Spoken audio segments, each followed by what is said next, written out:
Alrighty, welcome back everybody to the Tradewaiters podcast, the comic book club where we read a different trade paperback every single week. I'm Daniel, you're Nathan, we're brothers, and we read spooky comics. We read so every many single week. Spooky comics for Spooky Month. Yeah. It's National Comic Book Day, did you know that? It is National Comic Book Day. I only know that because our aunt texted us. Did she text you? Yeah, she did. And she was like, it's Comic Book Day. And I'm like, I had no idea. So as of recording, I was like, it's also National Quesadilla Day. Yeah. And I celebrated, let me tell you. I mean, this will... At time of recording. When this comes out, it'll be past, but Saturday's also local comic shop day. So if you didn't go to your local comic shop last Saturday, if you're listening to this the week it came out, then you're a piece of shit. Wait, so... This Saturday. For us, not when this episode comes out. When this comes out, it's already passed. And the listeners who didn't go to their local comic shop and local comic shop day are pieces of shit. Yeah, because like I guess I probably won't go right either, now, if you went last weekend, that was just Batman Day. Yeah. You know? Yep. If you went on Batman Day or local comic shop day, that's cool too. I'm gonna go on neither. So you're not gonna go? So you're a piece of shit? I'm a piece of shit. Well, I gave him fucking $30 this week, dude. I think they got enough for me. Yeah, you go every week. Yeah. You're good. Dude, my shop's gonna have Tony Fleeks, the local man artist. Okay, cool. Dude, you keep telling me about all these people that are coming and then you don't tell me when they come and then we miss them. True. And it's very toxic of you. I'm gonna go for Jeff Lemire and Patton Oswalt when they come. Not together. But yeah, you need to fucking let me know. I will let you know. If you go without me, I'll disown you. I'm gonna go without you and get my Black Hammer 1 signed and then keep it. Oh. We'd have to end the podcast. That would actually be... I can't look at you in the face anymore. I would understand. I'll go with you and you can get that shit signed. Yeah, that's at least a little bit better. And then I'd be like, can you believe you won't give me this? We make him decide who gets to keep it. Exactly. Be like, I'll ask him to quiz me on Black Hammer Universe. Dude, I will study. I will obliterate you.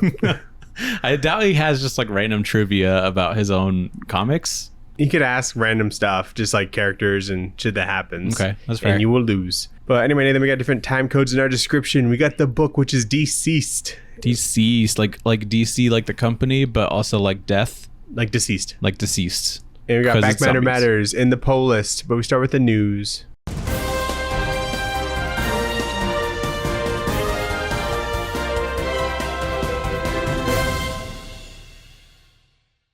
What news you got this week? Oh my God. Big news. What news don't we have? What news don't we have is correct.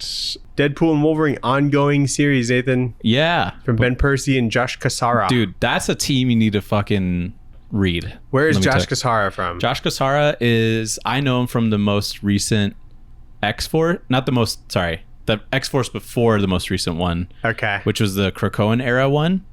And it was fucking unbelievable. Wow. I actually think we should read it. Like, okay. It's good. It was like the X series that I was following the longest, up to like issue 25 or something. And I did not last that long on like Hickman X-Men or like any of the other offshoots that they had. Was Ben Percy writing that too? Ben Percy was writing that one. So this is a good duo. And Cassara does some crazy shit. So definitely going to be picking this one up. Daniel, you remember how last week I was like, Grant Morrison's going to be an Ice Cream Man. Yeah. You know who else is maybe going to be an Ice Cream Man, but they haven't elaborated yet? Chip Zdarsky, Patton Oswalt. Is Chip Zdarsky going to be on it too? I don't know. I just threw that out there. That makes sense. He came out with a Creep Show issue today. Oh, yeah. Yeah. So... Well, that's pretty cool. I mean, it's not confirmed that he's this like is one of the writers on it. Yeah. There's only like 3 in there. It's not confirmed that what they're teasing is Ice Cream Man, but it has ice cream in the background with Ice Cream Man colors. So like one can only assume. Nathan, you like The Bad Batch? I haven't checked it out yet. The animated Star Wars show? In theory, I like it. Well, you can check it out in comic form because Dark Horse will be publishing a Bad Batch series : Ghost Agents. Cool. Coming January 25th. Who's on the art? I don't know. I didn't write it down, which probably means that I didn't recognize them, and therefore maybe you wouldn't recognize them. That is typically what that means. Yeah. So Daniel, Two-Face is getting his first ever solo series. He sure is. Coming December of this year. Written by Christian Ward. December 4th. With art by Fabio Veras. Not sure who that artist is, but Two-Face is a big part of Christian Ward's written and drawn Black Label Batman run, City of Madness. And he did some pretty cool shit with him. Nice. It's kind of surprising he's never had his own solo series. Yeah, because we like looked into it for our 222nd. We tried to do a Two-Face thing. I forgot about episode. So we'll have to wait for our 2,222nd episode. Yeah. Okay. Well, write that down now so we don't forget. There'll be a trade by then. Yeah.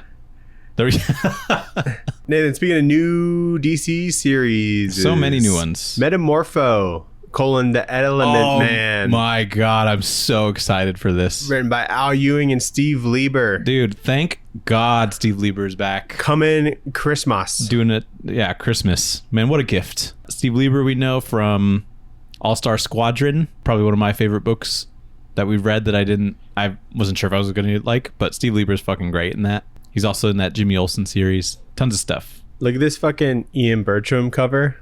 Whoa. Wait, he's doing a cover for this? Yeah. Dude, this guy's the GOAT. Isn't that fucking sick? He's so good. He posts his pencils too. Like a legend. That's awesome. I'm like, I'll pay $100 for that. I don't care what it is. I just want it so bad. $100? He's selling it for more, surely. No, not the fucking the book itself. Print, but like for the cover. to bid $100 on like a piece of art that's probably at least worth $2,000. I'll give you $100. I would pay $100 for that. I'll give you all the money in my bank account, which is $56. Yes. Yeah, I'm really excited for that. I think that's a good ass team. Who's writing it again? I forget. Al Ewing. Al Ewing. That guy's got some hits. Yeah. I look forward to it. He's good on a solo miniseries. Yep. Also part of December solicits, we have Green Lantern Green Arrow World's Finest special coming from Jeremy Adams, writer of Green Lantern right now. Yawn. So that's pretty cool. Can't wait for that. Art by Lucas Meyer. Not sure who that is. And some 2025 news. Okay. We're getting Sonic X Justice League. Oh, I saw this. Coming March. This looks so good. By Ian Flynn. I don't know anything else about it. He is the writer of the Sonic the Hedgehog comic. Ooh. So they're getting a Sonic head on this. And it's like, they like crossovers, like they have like it's not like outfits on and shit. It's like an amalgamation thing, I think. Like Shadow's gonna be Batman and like Sonic is gonna be the Flash. Yeah. Tails is gonna be Green Lantern, I think. No, Tails is Cyborg. He is? Yeah. Oh, okay. That's pretty cool. Which seems like whitewashing. I never thought I'd buy a Sonic comic, but I think we need to buy some Sonic comic. I think so. We should, yeah. It's time. He's got lots of comics. Time to break in. Yeah, time to break in. They got me. So yeah, kind of excited about that. Bit of movie news, Nathan. Yep. We got a Thunderbolts trailer. Oh yeah. Did you watch that? I did. Pretty neat. It's okay. Might look good. Might be good. Might be bad. Good. Yeah. But I think I'm more not as optimistic. much. Yeah, I think this. Yeah, same. Because when that roster comes out, you're like, okay, and then you see this and you're like, all right. Yeah. You know. So we'll see. I guess Ghost and Taskmaster are like on this team. Yeah. But I get them mixed up. They do look similar.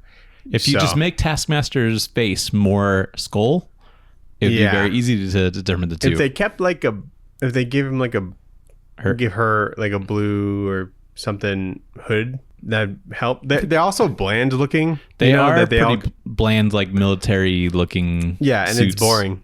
And then the color that there is, it's like very muted. Dude, it's like old X-Men muted. Yeah. Because like Red Guardian isn't in anything red. You know, White Widow. I mean, Red Guardian is wearing some red, but it's like a dirty red. Like, yeah, I want like Hellboy red. You know? I know. Yeah, make them pop. Make anybody pop in this thing, them to dude. look dumb Everybody's as fuck. so monochrome and like, I don't know. They think that's what the people want. I think that is what they think. I know like Taskmaster got like a lot of shit for the last costume, but like if that was the suit, then at least you'd be able to tell them apart. You know. I kind of likes the Taskmaster from Black Widow. From Black Widow. Yeah, it's pretty cool. When they went with the skull stuff, because there's a part of it where they didn't, I think. I can't remember that movie very much, but I think Florence Pugh will carry a lot of that. Definitely. She's pretty charismatic in that character, so she's kind of working with very little, but doing a lot, it seems like. Right. So, we'll see. Kyle Chandler as Hal Jordan. Oh, yeah, I did see this. How you feel about that? I'm tied. I'm a big Green Lantern fan. You're tied? I'm tied on it. I don't know, like... Or torn, I should say. I think. I'm like, I'm tied down. What side's gonna win? Like, it's not who I would have picked. I don't have like a fan cast or anything, but I see that, and I see that the direction that they're going is like older, which is fine.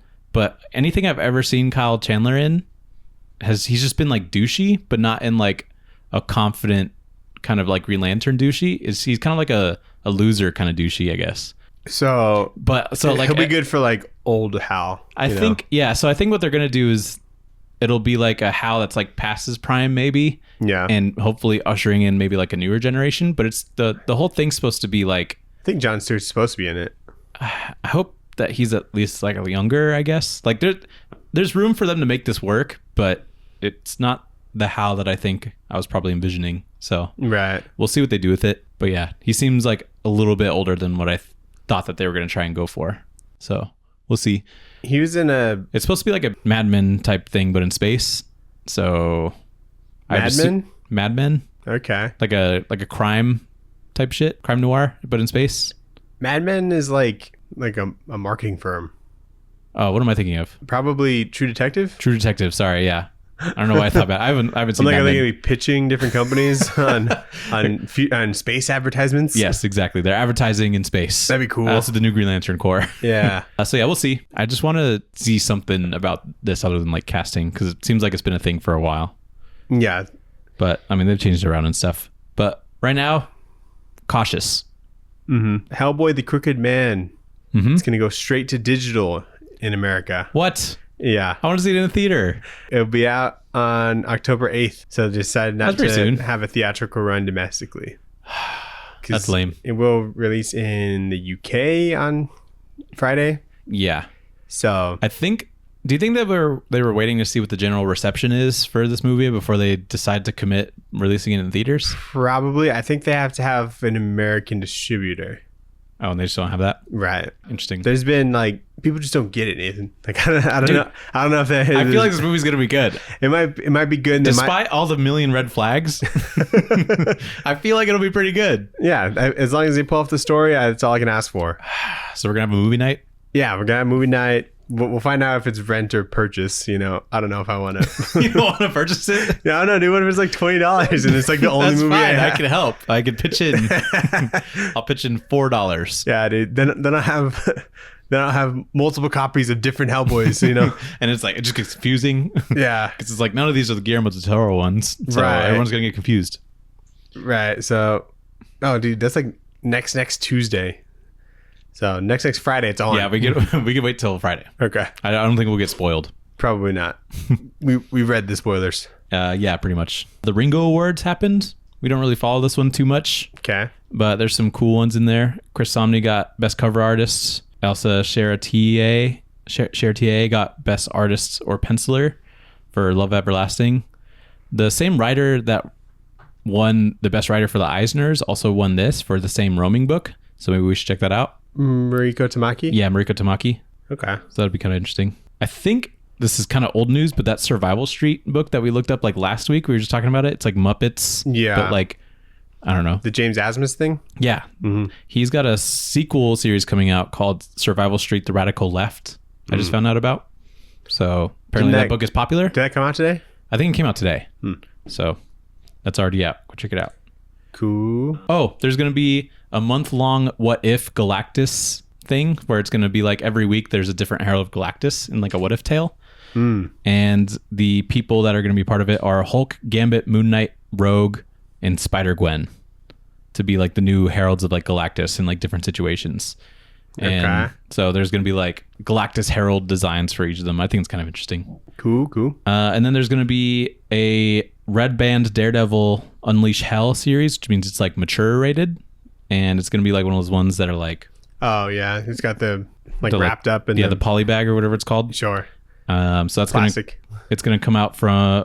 written by Erica Schultz, who did some Daredevil Woman Without Fear. And artist Valentina Pinti, who did Blade and Immortal Thor. So I think it's kind of cool. Yeah. I think it's like Elektra in that series. Yeah, Elektra as Daredevil. Right. So that's pretty cool. What did we read this week, Nathan? We read DCeased, like DC, but dead, but it's like all DC, and it's by a risky title. Do you think they came up with the title first? It seems like one of those things. Potentially. It is written by Tom Taylor, with art by various people, primarily Trevor Hairsine, but there's some like Derek Robertson in here, James Herron in here, Stefano Gaudiano, who is like the main backup artist for it, but it's like a whole cast of people. Laura Braga, Richard Friend. Yeah, good name. James Herron. Yeah, he's in the first issue.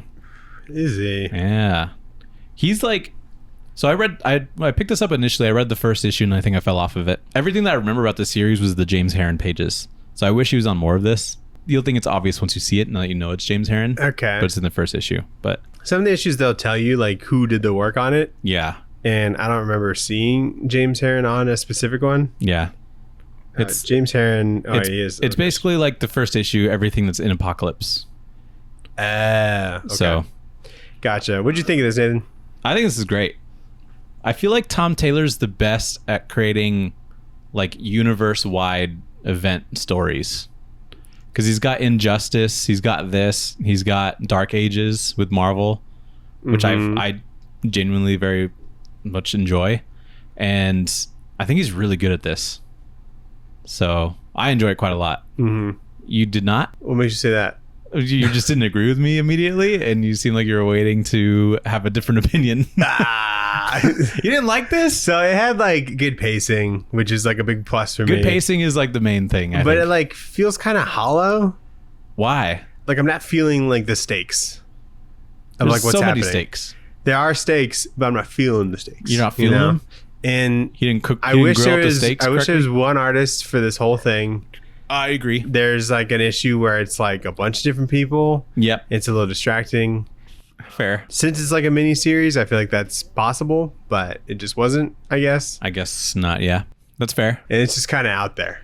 I think what is out there and what's a bit of a stretch is how they get it going, like how they get the story going. Right. And that is a little distracting the whole time because then you're like trying to figure out the logic of how this works.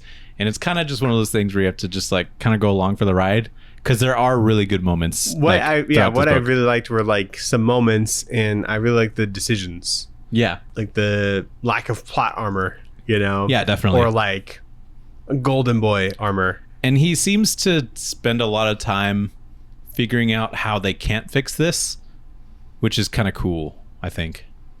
Because like an apocalypse happens, a zombie apocalypse happens, and then you naturally think like, why not just go back in time?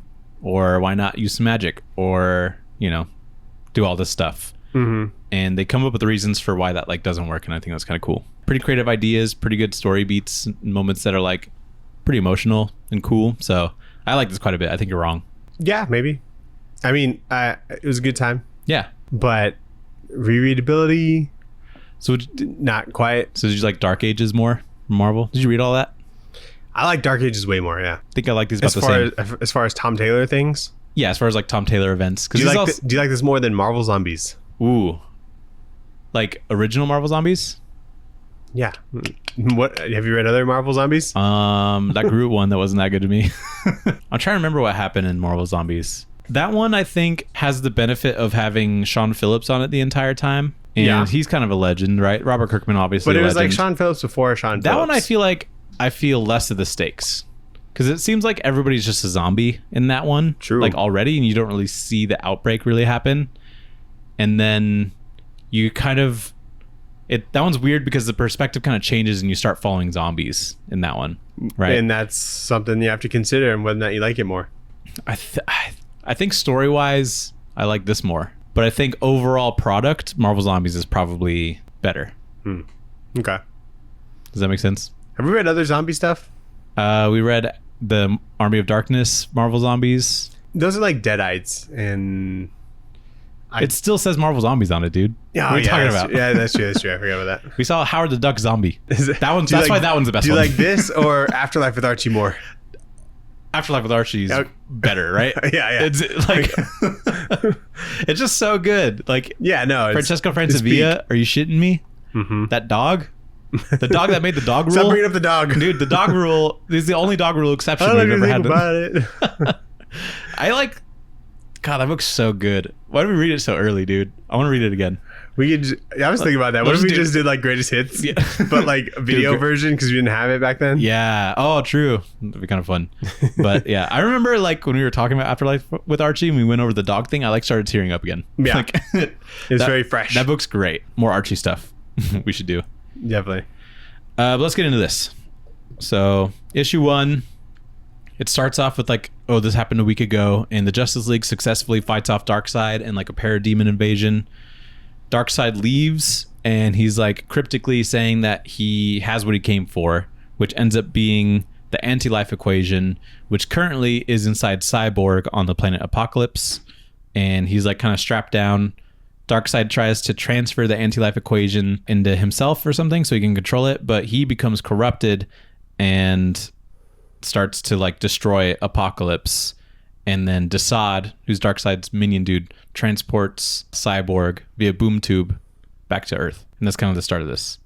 Couple things. Yep. I like how Batman just has the balls to just point a finger at Darkseid. He is pointing a finger at him. Be like, you will not return to our world. Or he can whatever. laser you in a fucking second. And I'd be like, what? Also, I like... You're getting pointy with him? What is Green Arrow doing here? What is he contributing? You know? Nothing, like usual. How did he help? Or like Nightwing's in the back too. What is he doing? I feel like he probably helped less than Green Arrow. Yeah, very possible. At least Green Arrow could probably take out some parademons or whatever, but you know, it's just funny. Okay, I see the... So the James Harren pages are everything on Apocalypse. I wish that like he did this whole thing, but I'm a pretty big James Harren fan. That'd be sick. But everything on Apocalypse is really strong, and I think the panel that like sticks out in my mind is when Darkseid like first starts going crazy and he starts clawing at his own head. Mm-hmm. And that's one of the interesting attributes of these zombies is like when they're turning, they're like ripping the skin off their face and shit. So that's kind of cool. But yeah, this is like the panel I remember when I remember reading this series for the first time. Now that I look at it, I'm like, yeah, this would be fucking cool if he did all of it. Yeah. So, but I think he's also the best artist for the Apocalypse stuff. For sure. You know, and I don't know if I'd be as interested to see like... Oh, just like Superman flying around. Yeah. Yeah, that's fair. Like it'd be cool, but like the colors just like really work for Apocalypse. His style. Yeah, I would agree with that. That's a good point. What the fuck's the Black Racer? The Black Racer, I don't know, kind of like a Silver Surfer dude, I guess. He's supposed to be like some sort of like embodiment of death. I think he's kind of like a Grim Reaper type dude, like a New Gods type dude. I think he's supposed to be some sort of an embodiment of death. I think they explained why they needed him, which is basically to keep Cyborg alive while they were doing this transfer. But there's a funny bit where Apocalypse is blown up. DCeased says like Darkseid is, and then the caption's like Darkseid was, because he fucking blew up. My got him. Nice. Is the Darkseid is thing? Has that always been a thing, or was that a Tom King thing? I think it's a Tom King thing. Really? There's some references to Tom King shit in here. Because Tom Taylor is he gets confused for Tom King all the time. He's got a big crush on Tom King. Well, they like apparently get confused for each other all the time. Yeah. Or at least I've seen that via Twitter, and like he's not making a good case for himself, you know? Right. Like it, because there's even like a veggie plate that like Mr. Miracle hands out later. Yeah. And I'm like, come on.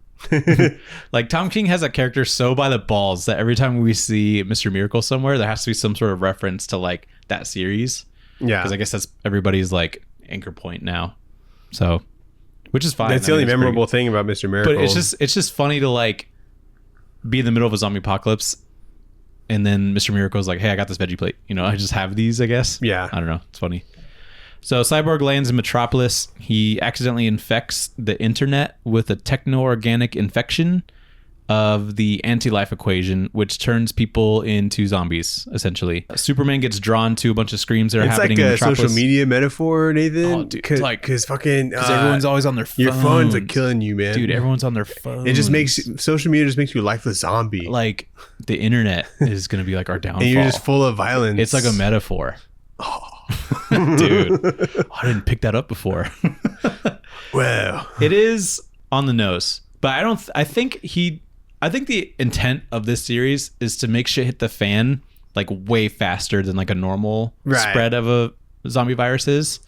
Yeah. So even though this is like a bit of a stretch, because like the anti-life equation is such a abstract, vague thing, people whenever they use it, they to us maybe. It's always every time I see it, I'm like, what is this? in Darkseid War, in like, Mr. Miracle, in this, like I've never understood it. We haven't dug into like New Gods? Jack Kirby, New God stuff or Fourth World stuff. It might be explained in there. He doesn't dumb it down for us. I could just tell you that. Maybe it's simpler back then. You think so? I don't know. At least now, it's like this very vague thing. We never see it. You never really know what it is or how to control it kind of deal. So it's just interesting. So I think it's used to be a plot device to just make shit hit the fan like way faster. It's basically just a power, and you can like have whatever you want essentially if you have it. I guess. Kind of. That's a better explanation than I've ever gotten, you know? So they like explain something in here, and I'm like, okay, yeah. Yeah, but it is supposed to be that, like, okay, yeah. Darkseid's always looking for it. Yeah, he seems to be real obsessed with it. It actually comes into play in the Kite Man series, if you can believe that. Have you watched that? I forgot about that. I watched like the first episode. Okay, nice. And then I forgot about it. It's fun. Okay. So Superman's drawn to like all these screams in Metropolis. He sees the chaos, and then he stops John Kent and Lois from looking at any screens at home. And my confusion is, how does he put that together so fast? Super fast. He's like, oh, wow, look at all these zombies. They must be looking at their phones too much. Yeah. Like, there's no explanation for like why he figured that out. But luckily he does, and he's able to stop his family from turning into zombies. And he's able to laser his son's phone while it's in his hand. Yeah. I'm like, a little rude. Yeah. It would kind of hurt, probably. In the Batcave, the Bat computer's firewall shuts itself off from the infection, and Batman uses analog cameras and like offline systems that he has to estimate that 600 million people have probably been infected already. Batman releases an EMP to knock out like the Wayne Manor technology, but Nightwing and Robin are already infected, Daniel. And so Batman tells Alfred to run as he fights off Nightwing, and he gets bit by Nightwing in the neck. Oh, yeah. Because like you see him later, and I'm like, when did he get bit? But there's like it's literally like the biggest thing. It's the biggest part of this. I read it digitally, okay. I think that, but it was like more implied. I'm like, oh, he must have gotten bit by Nightwing. You see it like 4 times, dude. He's getting like scratched in the arm and shit. He gets bit by I don't know Robin how this first. Infection works. I think this is probably the best way for Batman to get infected. Yeah, because he's like his guard's down at least. His guard's down. He doesn't really know what this is fully yet, so he doesn't want to like kill Nightwing and Robin, right? Because that's like his family. And so he's got like that kind of blinder on, but he doesn't know if there's like a way to actually like revert them back or what this is. So it makes sense that this is how he goes out, or at least he gets infected. Yeah. Something I thought was cheesy is that the captions are like talking about how like monsters aren't real or whatever. Mm-hmm. And then like, it's like, there's one thing I didn't know in the last caption is like, there's a monster inside us all. And I'm like, a little cringe. Delete. Get an editor. It doesn't pay off. Just delete it. Yeah, that's on the cliffhanger page. There's a monster inside all of us. I don't think there's that many captions after this point. There's a few. Yeah. Yeah. It's not revealed like if this person's like a character, if it's just like a general like narrator. Mm-hmm. But I like to think it's Lois Lane like writing all this down as like a documentation. Maybe. For like what's going on. So, but anyway, pretty good cliffhanger page because he's like, oh shit, Batman got hit. What's going to happen? So issue 2. We open in the Atlantic Ocean. Aquaman finds like a cargo ship that, you know, he's like, what's going on here? He opens it up and there's like a horde of zombies inside that attack him. And he dies like a little bitch. She gets tackled into the ocean, right? And in Metropolis, Lois Lane suggests that she, Damian Wayne Robin, who's with them at the time, and Superboy head to the Daily Planet building for safety. And then in Gotham, Harley goes to break up with the Joker, who's already infected. And then Hal Jordan, Green Lantern, Green Arrow, and Black Canary are out camping. Hal gets infected when he like looks at his phone, and then Black Canary's scream kills him, and then Black Canary is selected as the replacement Green Lantern. I'm a little disappointed in this because Green Lantern like immediately dies, and I'm like, fuck, dude, he could have been so helpful. And then he gets killed, and then there's still Green Lantern in the story. It's just not Hal Jordan, which is fine. And is way helpful. It's just very lucky that she was the best fit for Green Lantern, like right after him. Yeah. So the Ring's like, I don't know, you'll do, I guess. Which has happened before. Right. But, so it's just interesting that it, you know, starts. They do it for a reason later, but it's whatever. But this smoky like zombie Green Lantern panel is pretty cool. Pretty neat. And it also gives us some context. Like if you're a zombie, you still know how to use like your powers, which is I think important because you're not like just going feral and like You know, like there's still some like logic in there a little bit. I think it's more like we find out that they're like a little bit smarter than the lead on. Yeah. Later, but I think it's more like kind of like an instinct thing as far as how destructive you can be. Do you feel like the artist draws eyes a little bit too far apart? Okay. There's so many instances, and like they're not like level a lot of the time. Are you talking about this? Okay, that one, yeah, pretty far away. That's a big one for me. This one's a big one for me that I noticed. Like the eyes just aren't leveled. Yeah. And sometimes they're like too small. Yeah, and that adds to it. Yeah. Yeah. So I did also notice that. I'm glad you did. Yeah, it's whatever. I don't normally like get super nitpicky about anything art related, but this one I did notice like a lot. So you think, is it Dinah Lance? Dinah Lance, yeah. I think. Is her new name like the Green Canary then? I'm glad that nobody calls her that. I think she's just Green Lantern. She happens to have voice powers, you know? I don't really love her design. I think it's just the mask. Something about the mask. The forehead mask? The forehead mask. It's a little off-putting. I wish it was just like a, I don't know, like an eyebrow mask, you know? Mm-hmm. And I think that would look better, but I like that she still has her like leather jacket on. That's kind of cool. I think it's pretty sick, actually. Yeah, I think it's a cool design. Just the mask throws me off. The forehead mask, it's very Batwoman. Yeah, and I think that works. But okay, does Jessica Cruz have like the normal Green Lantern mask? No, she's got like a face paint looking type thing of a Green Lantern thing. Yeah, I like that design. So my favorite design is the Kyle Rayner Green Lantern one when he first starts, when it's like black and white. So can like Green Lantern constructs make sound? Yeah, we haven't hit that part yet. Yeah. But so yeah, like later on there's like a megaphone. Yeah. That somebody uses, and I'll let it slide. Because if you think like you can build a megaphone. Right? We're like touching on like all the senses as far as like Green Lantern constructs rules. Like I don't think, as far as senses go, I don't think you could like feel stuff through a construct necessarily. You know, like if I have a big hand and it touches your face with a construct, I don't think I could feel your face. Yeah, but I'll feel your hand. But we have the technology to like build megaphones. So I like to think that Green Lantern constructs have the technology to mimic that technology. You think they'd be able to make food? No. Okay. Because there's no like nutrients. You know, there's just light. You can make stuff that looks like food. Yeah. And that's fun. Mm-hmm. Slap somebody with a ham or something. Or like create like a pie that you throw at someone's face, you know? All right. So taste, touch, sound, which I'm okay with. Hear. That's sound. What other senses are there? Smell. We did a smell one because like Jessica Cruz wakes someone up with smelling salts. Green Lantern smelling salts? Yeah. Or like construct? Construct smelling salts. When did that happen? I don't remember that. Was that in 52? No. It was in a book I read. It was in Justice League versus Godzilla versus Kong.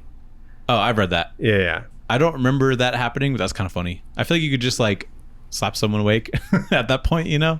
Or just like shove some shit up somebody's nose. Yeah, no, they made like whatever the smelling salts are. Yeah, I don't remember that. That seems like a bit of a stretch to me. What are their... Is that all the senses? I think what's attracted me about Green Lantern is that you are still kind of limited in what you're doing. Like it's supposed to be the most powerful weapon in the universe. That's like, that gets thrown around a lot. I tend to disagree, but I think it's still pretty cool as like a concept. And so, you know, you can stretch that a little bit, but like in 52, they did a thing where he like did Lantern construct like earbud walkie-talkie things. Yeah. That also connected people's minds telepathically.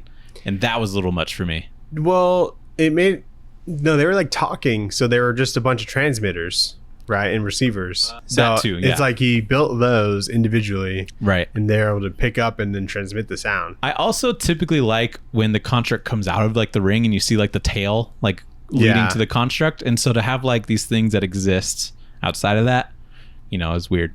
What I do like about this though in the book is that he immediately starts using like zombified constructs, which I think is just kind of funny. That's neat, yeah. Like the zombie just kind of forgets, you know, like he could just make like a gun if you wanted to. That seems more natural. It is natural, which I just think it's a cool thing that they thought about. Like what's a zombie gonna make a construct of, you know?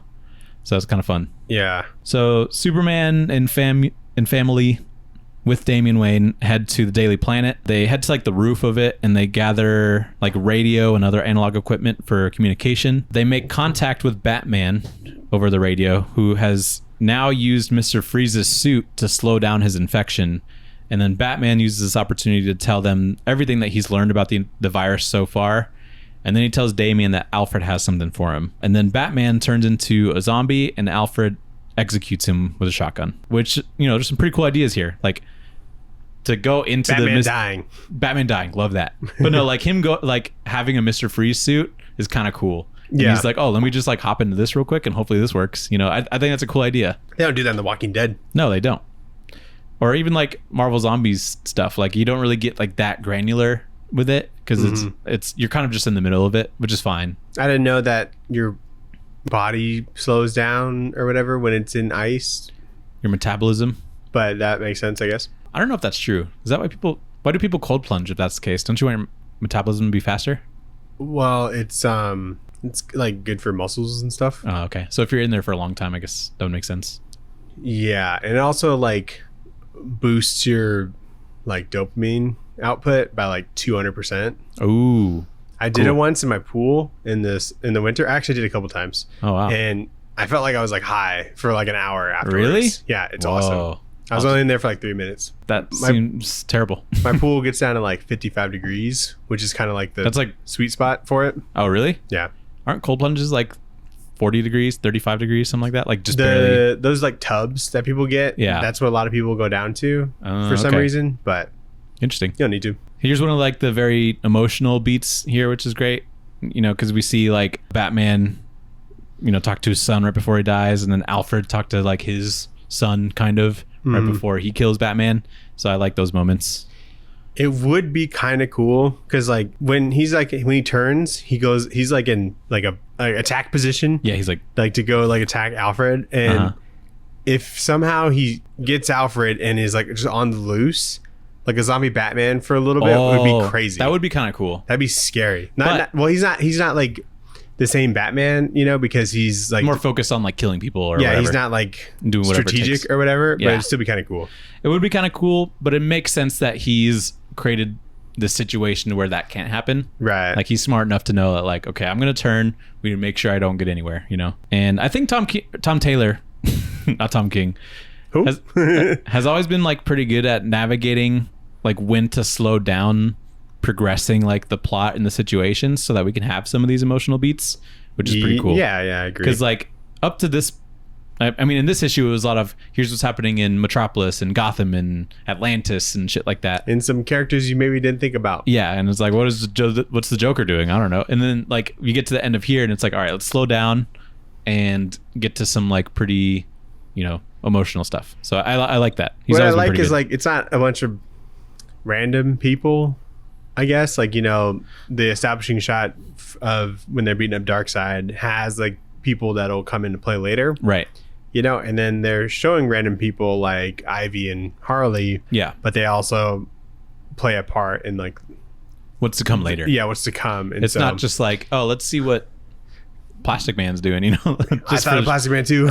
He would be kind of scary. Yeah, dude. They have Elongated Man in Blackest Night. And he's like a Black Lantern, and he's very scary in that because they look pretty zombified in that. Yeah, I was like, what construct does a Stretchy Man make? Are scary? Yeah, because the Black Lanterns are all characters that have died canonically in comics.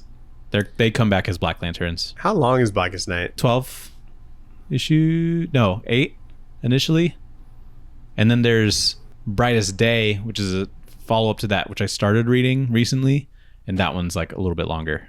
But I think Blackest Night's like 8. Could you jump into that? Sure. And like... Yeah, it was meant to be like an event. Oh. It is... 8 issues. 0 through 8 is the collection, so about 9. But shit's good too. And that's not just me glazing. I bet it's dick. 300 pages. It's beefy, which is why I've never suggested it before. I really enjoy it, but it's a lot. Like I could like put down some comics in a week if I needed to. Maybe for my birthday, we'll see. Maybe, yeah. You get to pick. Yeah, I get to pick. You get to choose whatever you want. Yeah. Have you been thinking about it? No, not really. Don't do something lame. I want to do something lame that I like that you don't. Well, yeah, that. Yeah. Like not something lame that I'm like, okay, cool. You'll probably like Blackest Night, so I'm not going to do that. So anyway, issue 3, Daniel. Alfred leaves the bodies of Batman, Nightwing, and Robin in the Batcave, and then he leaves in the Batplane, and he takes out a few Gotham zombies on his way out, which I think is funny. Bro goes crazy. I love when Alfred has aura. you know? Yeah, he just lets out some steam. He's so cool. He's like, let me just fucking blow up these Gotham civilians. He's like, fuck y'all. Harley kills zombie Joker, then he gets surprised by the zombie birds of prey. This is funny to me because I like the idea that homies that you're homies with before you're a zombie, like you stay homies with those people when you're all zombies, because like the birds of prey, they like seem to like travel together, because it's like Catwoman, Batgirl, Huntress, and Batwoman, and that's like all birds of prey, and I guess they just like travel around together, you know. So I like that idea that there's still like zombie cliques. That's funny to me. In Metropolis, Superman has to clear out the Daily Planet building, and he takes out a bunch of zombified coworkers, very sadly, and then secures the building from more getting in. So that's kind of like a safe haven now. And then Superman leaves to go to Kent Farm. And then in Atlantis, Mara and Tempest have to defend Atlantis from a horde of zombies led by Aquaman. And Mara has to like flee when she gets overwhelmed.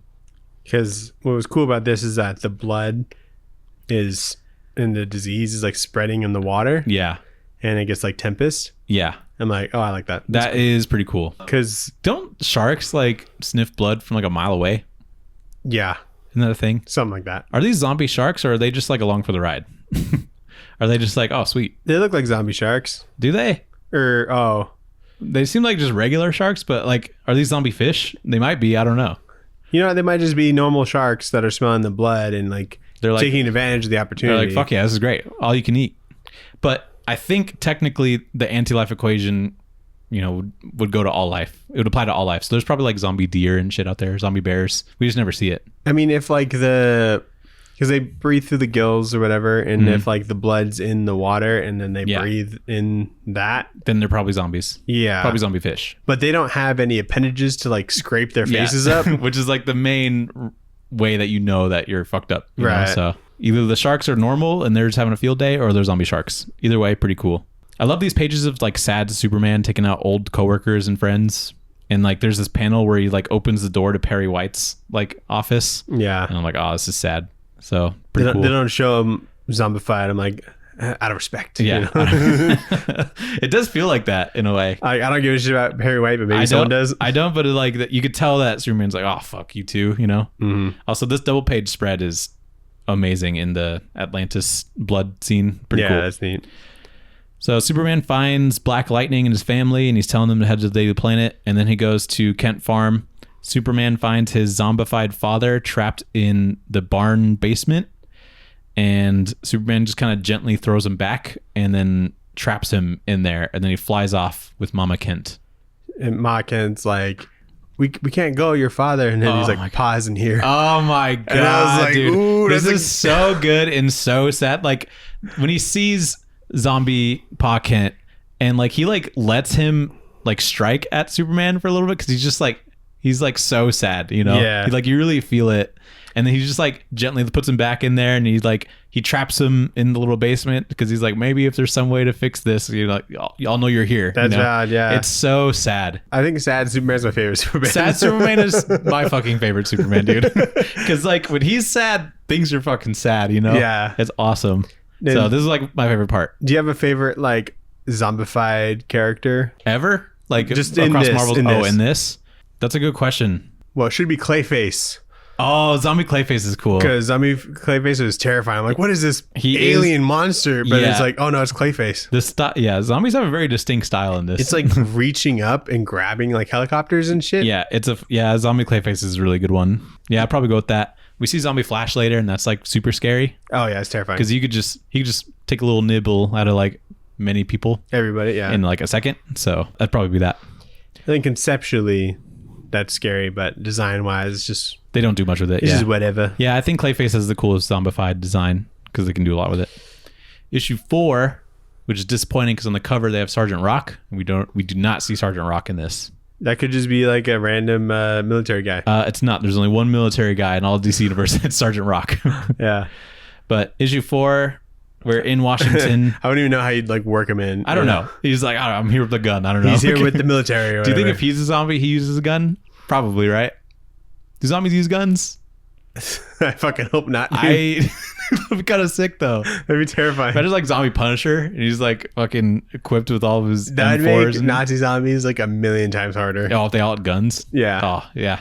It would suck. But they don't like They're not good at it. They're not aiming. They're like, what? Yeah, if they get close to you, it's like, you better move the fuck away. But anyway, in Washington, D.C., Captain Adam and Amanda Waller are observing an infected woman that the Adam, Ray Palmer, has shrunk into to study and hopefully find a cure. That takes a while, so Captain Adam is sent to handle like the most infected areas in the city, but then he realizes that Ray Palmer is infected and inside of him in his bloodstream and infecting Captain Adam. So the Adam got Captain Adam. The Adam got Captain Adam, and seems like a really big oversight, if I'm being honest. Like, why are you standing in that room just like seeing what's happening and not putting them in some sort of quarantine? I don't know how the Adam got infected unless he was like attacked by blood cells or something. White blood cells, man. Maybe. And then like, or maybe he like, and then Captain Adam is like impenetrable practically. Yeah. Like, how does the Adam get so small to like get inside of him? Like, he goes through his fucking nose or something? Like, he breathes him in? Yeah, maybe. That seems like the most obvious way. All right, you got me. It takes 2 seconds to think about how that... That was not anything I was ever confused at whatsoever. No, they like talk about it as if like, how did this happen? Yeah, but you still gotta breathe, dude. You still gotta, I think. I don't know, maybe he doesn't have to breathe. I love Captain Adam, though. There's a really good New 52 Captain Adam I think we should read. Is there? Oh, maybe that's what we're going to read. Have you read it? I have. It's good. All right. It's good. They use like colored pencils to color and shit. It's awesome. Wow. Yeah, you have brought that up for like years. I have. It's good, I think. I read it when I was like new to like comics, so maybe it kind of is ass. But I remember seeing the cover. I'm like, nah. I think it's good. Okay. Because I read it and I was like, damn. This is comics right here. You know, as I'm reading in like the fucking cafeteria in college. Yeah. But every other Captain Adam thing I've read since, terrible. Like the Fall and Rise of Captain Adam. Yeah. Boring. Ooh. So Superman returns to the Daily Planet with Martha, and then he goes to help like other survivors. Superman, I guess, has been using his X-ray vision, which prevents him from getting infected. Okay. Yeah. Seeing through buildings, make sure there's no screens, I guess. Well, like, I think if he only uses X-ray to look around and stuff, he could like look directly at a screen. He doesn't take in like the blue light from cell phones. I guess, but like you kind of still are. You just have this other thing, I feel like. But also like the screens are like red, you know. So you know they're infected. Yeah. I guess. Because like when Green Lantern is like looking in the tent, like the phone, glare from the phone is red. Yeah. I guess the anti-life equation has evil a color. Phone. But it's interesting because like regular TV channels aren't infected. Well, because that's like satellite. Analog. Yeah, it's like satellite and analog. So it's like it's strictly internet. It seems but like Netflix will get you. Netflix will get you, but not Fox News. You know, if you're waiting for the season finale of Love Is Blind, sorry, it'll kill you. Or like, you know, radio is more analog, I guess. So I don't know. Yeah. It's kind of interesting. And so Lois broadcasts to all radio and TV channels, informing anyone that hears to head to the Daily Planet building. I don't know how you're going to get there, but good luck. And then Queen Mara goes to Themyscira for safety. And then Superman and Green Lantern find the Flashes, who were instructed by Batman to hide so that they wouldn't become infected and be a real fucking problem. Which is a smart move. Very smart. Yeah. I have an issue with the Themyscira part. Okay. They have a little pillar thing just for a radio. Yeah. It seems out of place that they have a radio in general. Right. Because like they don't have any internet. And they have a place for it. They're like just finding out about this whole thing from Mara. And so Wonder Woman is like, oh, I got to go help. Like, let's go to the Parthenon thing that we have where the radio's at. Yeah. Like, is that the only radio in all of Themyscira? Yeah. And then somehow find the channel that they're broadcasting They're from. like, oh shit, let's go to 98.5 or whatever. Like, I don't know. Yeah. What do they do? The 80s, 90s, what today. radio are they getting? Where are they closest to radio signal wise? Seems like they'd be closest to like Asia or something, maybe. I don't know where Themyscira is. I don't either. I've never been able to find it on a map. No one does, yeah. At the Daily Planet, they're attacked by Giganta, who's like a really tall person or grows really big. Love a giant zombie. I love a giant zombie, dude. One of my favorite zombie things. Yeah, this is great. So a bunch of them fight them off. Superman's there to help. Alfred comes in the Batwing. He helps a little bit. Wonder Woman shows up. She helps. And then Cyborg blows a hole in Giganta's head. Alfred delivers a suitcase to Damian, which is the bat suit. And he's like, Batman's real proud of you. He wants you to be Batman. And then Cyborg explains the anti-life equation, like what that is to everyone. And that the zombies are motivated by like ending life, not necessarily by like eating brains or whatever.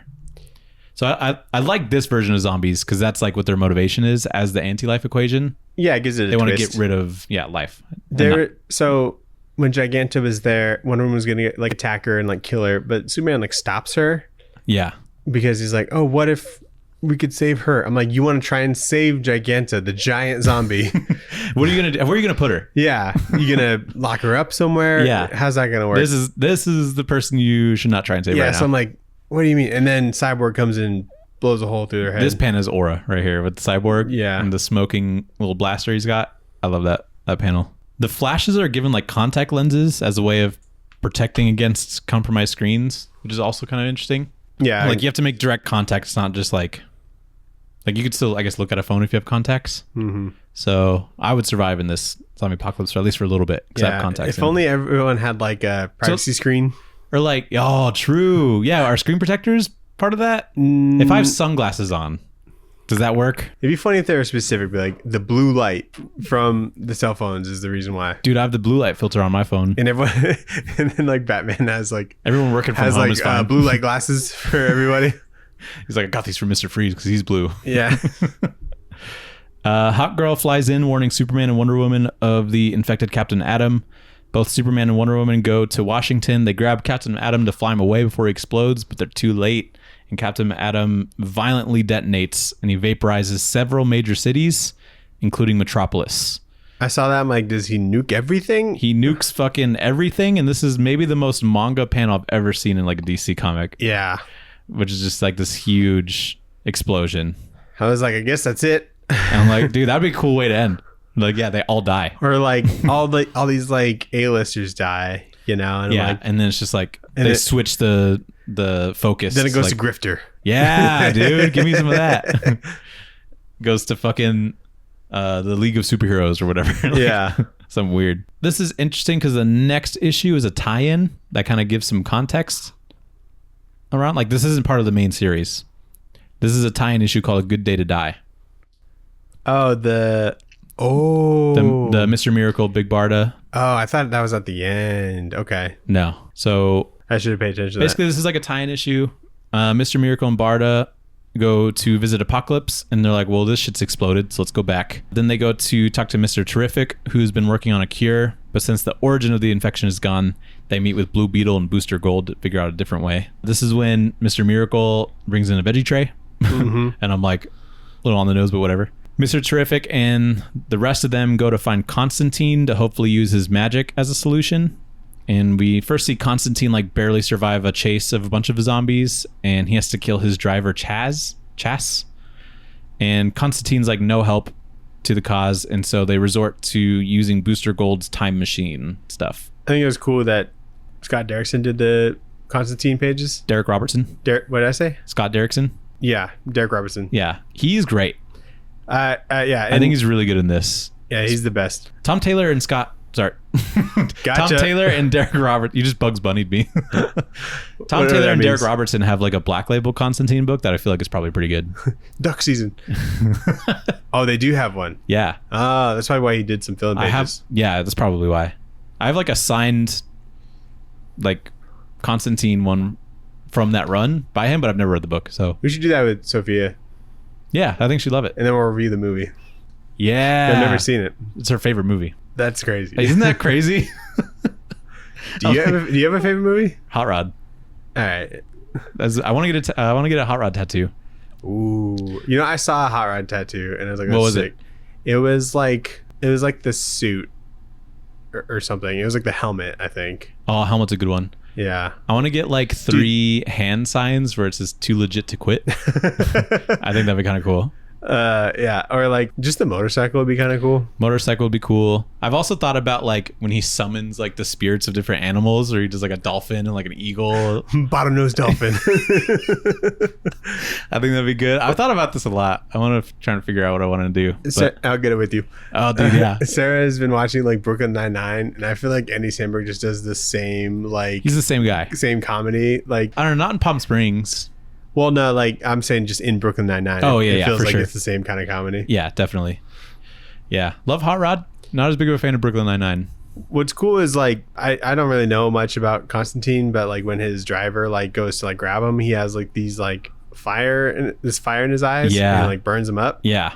Really fucking cool. And like, that's neat. Yeah. That's helpful. It seems like he does like cool magic shit. So the team goes to get the time machine that Booster uses to go, because he's like originally from the future, right? And they have to fight off Fire and Ice, who he used to be on like the Justice League International with. Mr. Miracle and Barda die, buying Mr. Terrific, Booster, and Beetle some time. Can't they fly? Who? Big Barda and Mr. Miracle? I don't think so. Like Mr. Miracle can like ride on his like disc things. He's got like a little disc thing to run on. I don't know if Barda can fly. The thing I liked about this issue is that like Big Barda's helmet just gets bigger for some reason. Like every time you see her. I do love a Big Barda helmet. Yeah. So the time machine's being protected by Wave Rider, who's some dude that's trying to keep the timeline pure.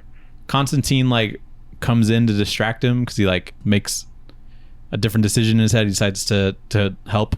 Booster Gold ends up getting erased from the timeline because they like lose the future somehow. Yeah. And then everyone gets infected. And then Dr. Fate and Zatanna grab Constantine to decide like what they should do next. As like a bunch of magic users, right? So when they're like talking to each other, like there's zombies like in the room and they're coming, but they like keep talking and the zombies like never get to them. Yeah. That's what I was what's happening? Why are the zombies stopping all of a sudden? Yeah. I don't really understand the Booster thing, but that moment is kind of cool. So the future that he is from is never no longer happens. like a thing now. Yeah. Because it's just a bunch of zombies now. Right. Okay. That makes sense. And I love time travel shit. So like when that happened, I'm like, ooh, that's good stuff right there. Yeah. I mean, the time machine's still there. Like you could probably figure out how to time use machine? it. Yeah, like it doesn't get destroyed, I don't think. Oh yeah, possibly. So like why can't Constantine just like do time No time one traveling? knows where it's from. The time machine? The virus. Oh, that's true. Oh yeah, because if you go back in time, it's just gonna happen again. Mm-hmm. So pretty cool. But that was a tie-in issue. So we'll go into issue 5. Superman and Wonder Woman, they're still alive after the big explosion. They go to Metropolis. They find everything's been vaporized except for the Daily Planet roof where everyone is, because it was protected by a big Green Lantern bubble, Daniel. Finally comes in handy. Yeah. Green Lantern? Yeah. I think it's been pretty handy so far. It's funny that like she's also holding up the top half of the building. Yeah, like you can put it down now. Yeah, you're good. How long have you been holding that? Like, that's what I was thinking. I was like, put it down. Or like, you didn't cover the whole building? So over the next few days, the League takes out every major like internet server and stuff. They try and just knock out the internet. They also increase the landmass around Themyscira to support a safe haven for a bunch of survivors. So they get under the island and just lift it up. It's very SpongeBob. We take Bikini Bottom and push it somewhere else. We take the land around Themyscira and push it up. I would have been okay if they were just like, Themyscira has room. We could just bring people here, you know? But if it's like a standing desk and they just like push a button and it like rises a little bit. Yeah, they have that technology. I like this moment where like Lex Luthor is on the Daily Planet building and he's like, they like put their differences aside between him and Superman. And he's like, what happened to our city, man? Yeah. I thought that was kind of nice. The thing that they're bitching about. Yeah. So Damian Wayne, who's now Batman, goes to Gotham and finds that Ivy and Harley Quinn have created like a vine sanctuary. And all the best vines are there. All the best vines. You got King Batch. You got free Shavakadu. You got road work ahead. I sure hope it does. That's all of them. You got so many vine booms. Yeah. You got that. Yeah. You got old Bo Burnham vines. Remember those? Yeah. Those were peak. You know what's better than Pussy? A really good book. That's like my favorite vine, I think. It's the best one. It's so funny. So Harley convinces Ivy to let the League use her like vine sanctuary thing as another safe haven for survivors.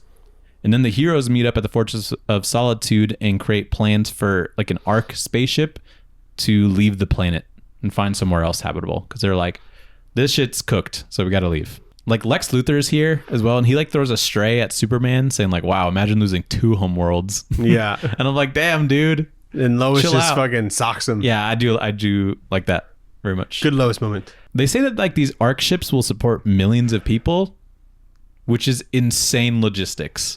And there's 2 of them. There's 2 of them. How are you gonna build it that big? First off, but like they got flashes. Where do you put all the food?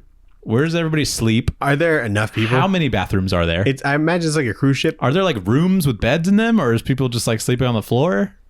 Probably floor. What do they do for fun? Is there a basketball court in there? Yeah, they got the slip and slide and the water park on the top. They have one slip and slide. Yeah. That's all you get for They entertainment. have a track on the top that goes all the way around. Yeah. And then you have like one deck of cards. They got bags. Dude. They build a bags room. There's just like 50 sets of bags. It'd be way easier to be the best bags player in the world. Dude. Oh, true. When you knock out like 90% of the population. Yeah. So their construction of the Ark is interrupted by an infected Martian manhunter who like sneaks in because he like goes invisible or something. And then he infects the Flash, which is a big fucking GG. So the Flash starts running around like the world infecting people. So Superman has to like fly and catch up to him and cut him off. And he like flies through him to kill him. But doing this causes Superman to like get cut somehow. And he's, become infected, but he hasn't turned yet. So Superman, knowing Flash that is like faster in my head. he is faster. So, I get that he can cut him off. But why does flying through him cut him? Because like there's like a finger or something in his side. Like if you're Flash, you see him coming still. Yeah. And so you can get like a swing going. I guess. Before like he flies So through that's him. like strong enough to cut him, I guess. Yeah, because it's just fingers in his side. I guess that's true. Like he doesn't But have it's like also he doesn't have like the Man of impenetrable Steel, skin, but It's I probably like to think that pretty maybe close. he's like mid-phase. Like I could like phase through shit if he runs fast enough. Oh, maybe. So maybe he like phased through him just enough to like do that. Yeah. That's what I like to think. There you go. So Superman, knowing that he's about to turn, says goodbye to his family, and he attempts to get as far as he can, but he doesn't end up getting very far before he turns infected. So I thought that A Good Day to Die was like the last issue, and I thought this was the end of the trade. I'm like, ooh, what a great cliffhanger. that is a good cliffhanger, but it is not. When Superman's like saying his goodbyes, he goes to Lois and he says, "I crossed an ocean of stars and somehow I find you." And that's bars. I think it's a good sign. You should put that in your vows. But I haven't done that. It wouldn't make any sense. She'd be like, "What? What are you talking about?" If you say it fast enough, no one will think twice. Yeah, I gotta put that in between like two other very nice things, so Yeah. people just like skip past it. You just gotta wrap your vows. Should I just have my vows all in like just comic book quotes? Yeah. So issue 6, last issue. Zombie Superman's a big problem. He starts destroying shit on Earth. So Cyborg tells everyone like we need to go now. Like I guess the arcs are ready, maybe. So Damian reveals that Batman had contingencies for Superman and gives kryptonite to Wonder Woman, and she uses that with some magic to make a sword. A magic kryptonite sword. A magic kryptonite sword. Pretty cool. Cool idea. And it is. Like the idea is like they're using both of Superman's weaknesses against him, but I don't really see much magic in this sword that they've created. Is kryptonite like a metal? It's like an element. I don't know if it'd be a metal. It's like a... Seems more like a crystal. Yeah. So Like a I'm diamond. Can that be melted down to be a sword? Sure. Yeah. So they send the 2 arcs to Gotham and Themyscira to gather survivors. And then Wonder Woman, Black Canary, Lantern, and Cyborg go to fight Superman. And this would like not be a quick task to load like even thousands of people onto an arc. Yeah. So I don't know if like Tom Taylor's ever like boarded a plane. Yeah. But that shit takes forever. So imagine having millions of people get onto an arc. There's like a couple like onboarding ramps, it looks like. That's absurd. Yeah. And Like surely you'd have like Green Lantern follow and just pick up people in big boxes and throw them in there. And you know? time is like of the essence. Yeah, like Superman's flying around right now. He So could hear any second. I feel like not everyone got on, you know? Yeah, I agree. Also, it's weird that the arc design just looks like a big bomb, like a big Looney Tunes bomb. I figured it was like a blimp, Yeah, well, but it does kind of look like a no, nuke. it looks like this is what a nuke looks like, like a Looney Tunes nuke. So I just think that's kind of an interesting design choice. Yeah. But they managed to get 6 million people onto the arc from Gotham. Ivy and Harley both stay because Ivy wants to be with the Green and Harley just wants to be with Ivy. It seems unlikely that there's that many survivors. Yeah. How'd they all get to Gotham, you know? Yeah. I don't know what the population of Gotham is. Probably like What's the population of like Phoenix? like Isn't that like 10 million or something? 7 million maybe. 1.6 million, dude. Are you telling me Gotham is 6 times the size of Phoenix? Well, what's like New York's like population? 8.8. 8. Okay. Okay. All right, you got me, Tom. So they're saying 75% of people like survived. I think it's like most people probably died, and the heroes are getting people to Gotham Because if I see zombies, I'm going on my phone. I'm like, what is Twitter like right now? Yeah, I'm like, yo, take a video of this dude on bath salts or whatever. I think the actual idea is that some people survived. Ivy made the safe haven, and then the rest of the surviving heroes are like constantly finding survivors and bringing them to either Themyscira or Gotham. But that also seems hard because there's more infected than there are survivors, you know? So you have to like fight off infected while you're saving people. Yeah, but I think some people figured out like the radio shit and they probably have some sort of system going on there. Maybe. So I'm fine with there being 6 million people there, right? It's just absurd that they all get onto like a big blimp looking fucking ship. But anyway.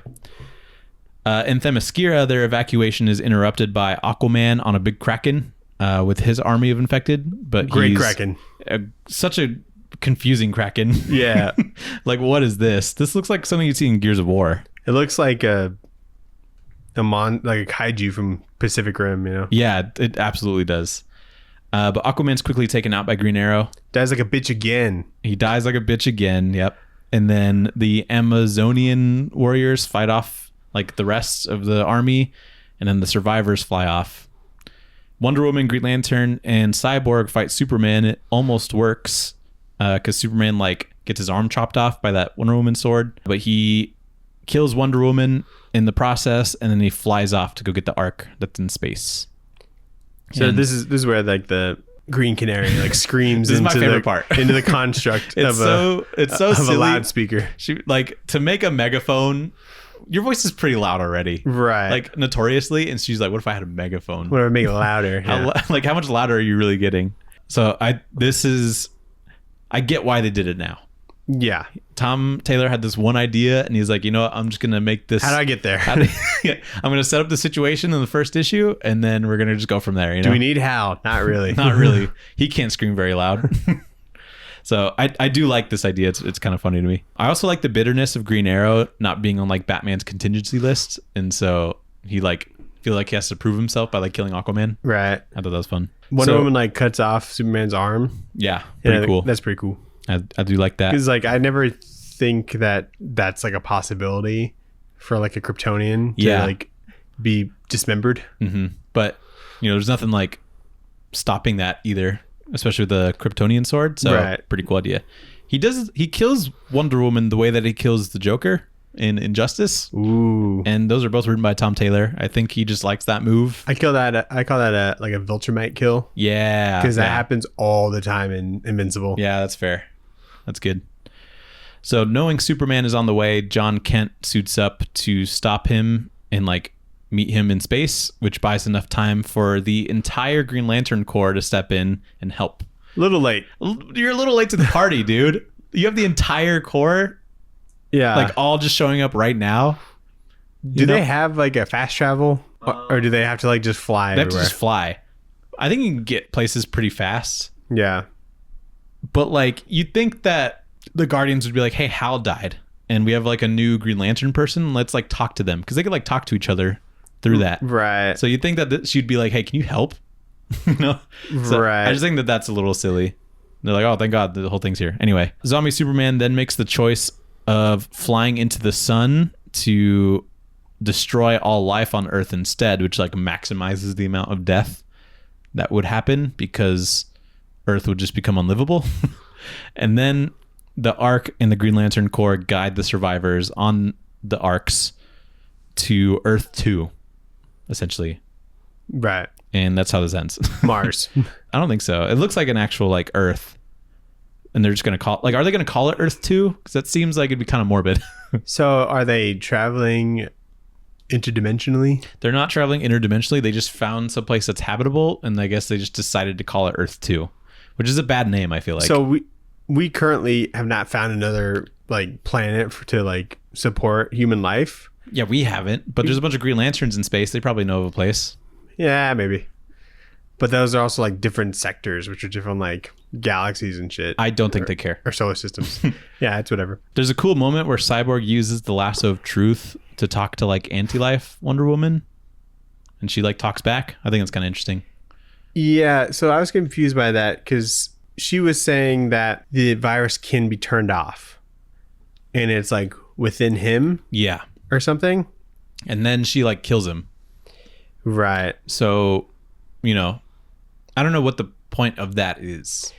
Hope, I guess, but like if it's in him, then there's no hope now. So it's like you're like, oh, there's a thing that you could do, and then he just like takes it away again. The Earth wasn't like definitively blown up. It will be though, because it will be. Superman flies into the sun, just takes away the heat, I think, and it'll just end up killing all life on Earth. Oh, so. I thought he was just powering up to like blow up the Earth or something. No, because he's still like powered by like solar energy. He is, but I think he's like sucking off the sun to like he's draining the sun. Yeah, he is.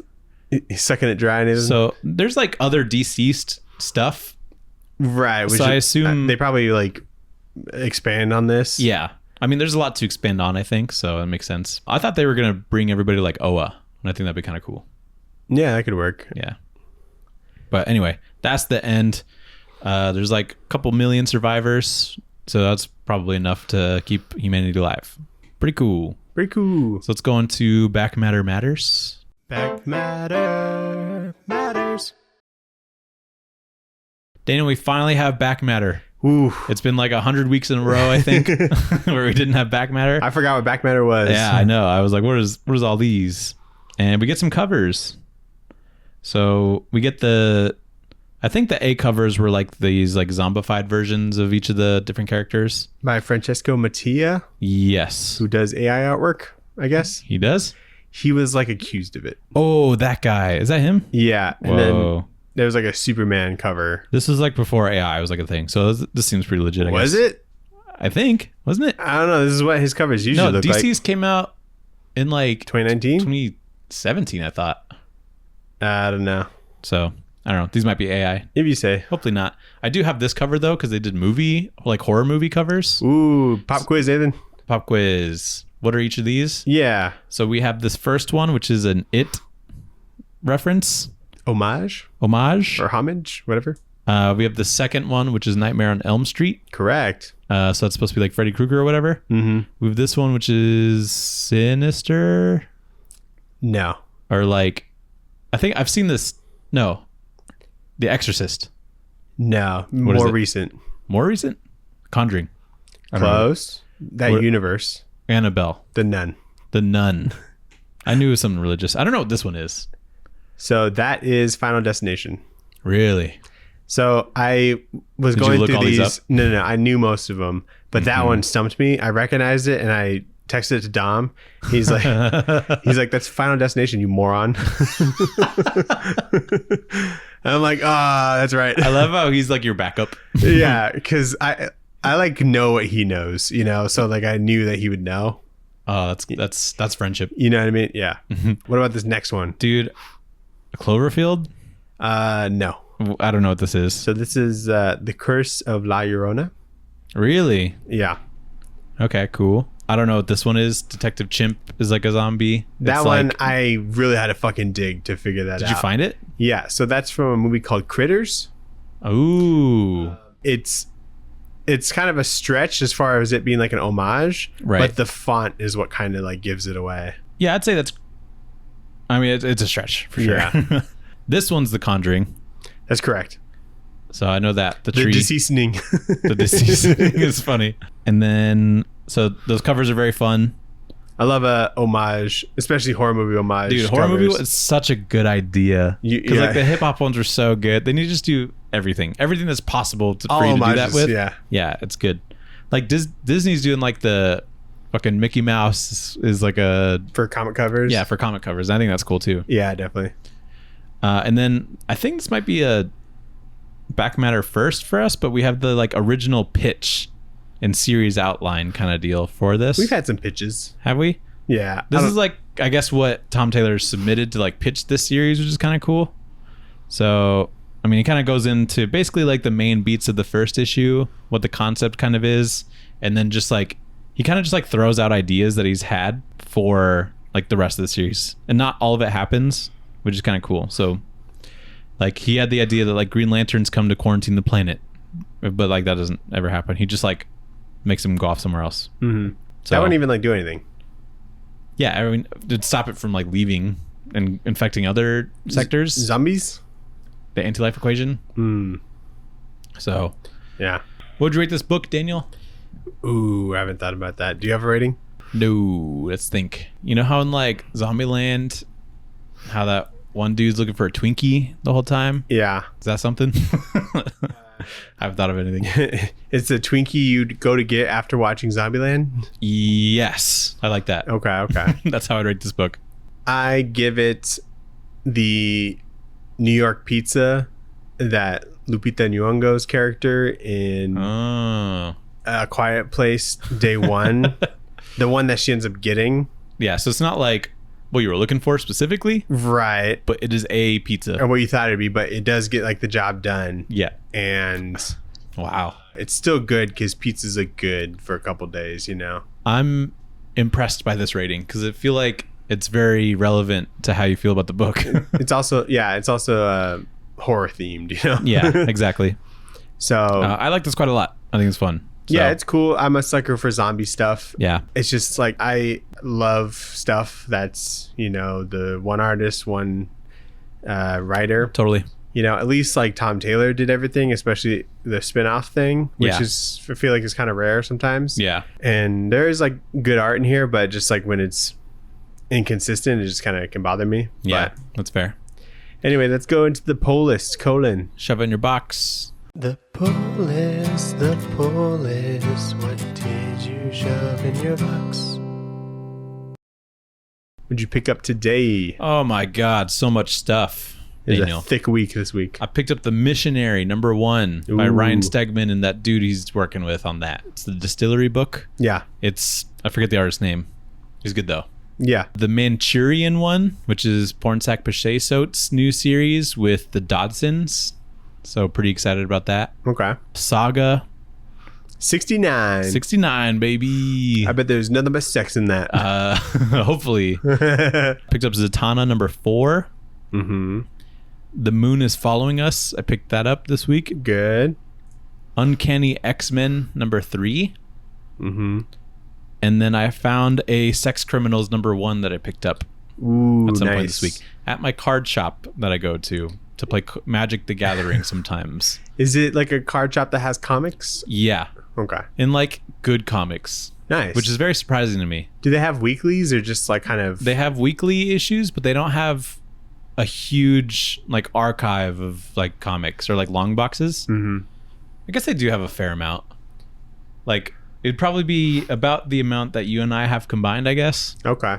So pretty good, but like their collectible, like in the glass case type shit is pretty good. Nice. Like I sent you that picture. They have the JLA Avengers hardcover, like the omnibus, or the like omnibus one, like the one that just recently got reprinted. Nice. So they have that. So they're like in the know. They know it's good. There's like some. I think that sold out pretty quickly. There's like a Matt Fraction, David Aja #2, like Hawkeye. That's like $15. It's not bad. Yeah. So I was like, I wonder if Dana would like this. You didn't get a cool. Wolverine Revenge #2? I don't know if I saw that, so it's probably sold out. I went kind of late today. What about Frankenstein #2? I forgot to get issue 1 on that, so I might just get it digitally.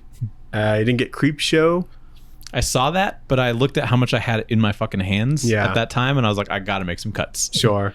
Even though it is a Zdarsky book, and he's the GOAT, I was just like not in the mood for a Creep Show at that moment. So I think Spawn Kills Every Spawn #3 came out. Okay, missed that as well. There's Knights vs. Samurai #1. Dude, I saw that, and Todd McFarlane isn't doing. He's not like even a part of that book. Yeah, I don't know where that came from. Maybe he's just like they made it when they pitched. They were like, me and Todd McFarlane are doing a thing, right? And then I saw it just wasn't him. He's not even like an editor or anything on this book. He's just like doing a cover. I don't know. So I was like, nah. Yeah. And then Remote Space #4 came out today. Nice. I have 1 through 3, so I might as well get 4, and that's the last one of that one. Cool. So I hope I like it. Yeah, hopefully. Did you read anything? I did not have time to read anything this week. Cool. I read Wolverine Revenge #1. Oh, nice. Did you read that? I did. Pretty good. Pretty good. A little different than I initially thought it was going to be. Yeah. I didn't know what I was expecting, but you know, kind of interesting situation. Yeah. Hickman isn't yapping as much, which I appreciate. It is a non-yap Hickman, which is my favorite Hickman. It is a really good art by Greg Capullo.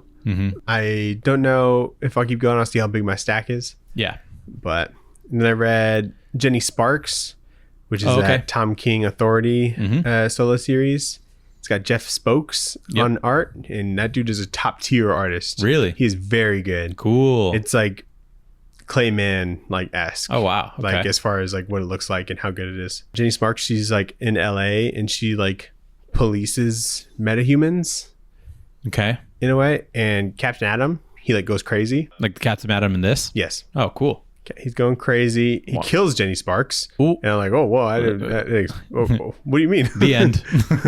Yeah. Okay, cool. And then what happens? Then he goes to a bar and takes everyone in the bar hostage.